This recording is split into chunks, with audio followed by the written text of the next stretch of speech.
The next belief statement deals with overcoming challenges. I'm not going to spend a lot of time on challenges. I'm just going to mention a couple. But first, I want to mention the fact that we take that Dancing Dots video, and that's in the past. That's why I'm not going to show that to you anymore, because that was based on the old Kansas standards. We have a new challenge in front of us, and that challenge includes upgraded and updated standards that are more rigorous. It's the Kansas College and Career Readiness Standards. Some people talk about that nationally as Common Core. Quite frankly, there's a lot of buzz about Common Core. Gallup poll just came out. 65% of the country doesn't even know what it is. So that means you're probably a part of that 35%. But what Common Core is, or what those standards are, quite frankly, are simply more rigorous standards. We're going to be expecting more out of our kids. We're going to be assessing them on things like problem solving and critical thinking, where in the past it's really been more rote type memory. So we're going to have a different set of assessments. It's a different set of challenges. It's something that we're going to embrace, because as a school district, we always want to raise the bar. We know that the minute we start thinking that we've reached the top, the minute that status quo becomes acceptable is the minute that we start declining. So know that we're going to embrace those standards, and we are absolutely going to help our kids attain those new standards, even though that means, quite frankly, fifth graders are going to be learning a lot of things that last year sixth graders learned. I mean, it's just the way it is. If we're going to compete globally, that's what we have to do. So that's a challenge for us, but it's a good challenge. The second challenge I want to mention, quite frankly, is financial.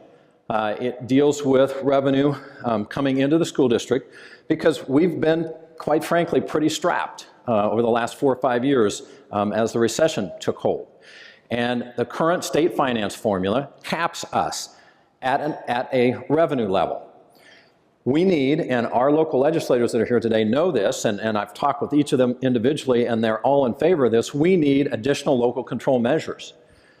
We need to be able to go above and beyond to a greater extent to raise revenue locally for our kids here locally than currently that state formula allows. And so once again, I encourage our state legislators to continue to work to that end for us.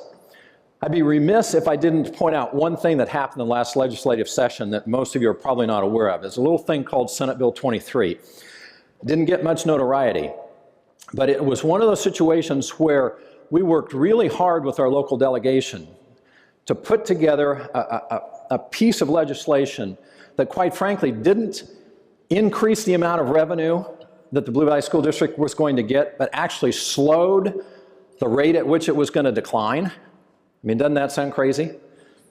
But what happens is, with extraordinary growth, you lose that money once you build buildings over a 3-year time period. And we asked for legislation that we could lose it over a 6-year time period. In other words, to kind of gradually even out that decline. Very controversial, quite frankly.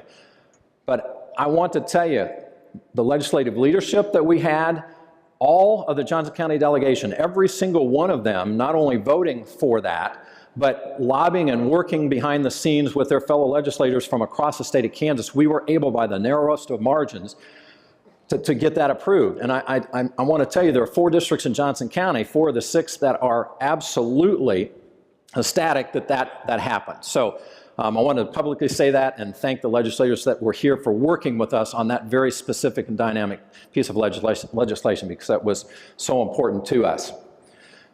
Okay, challenges.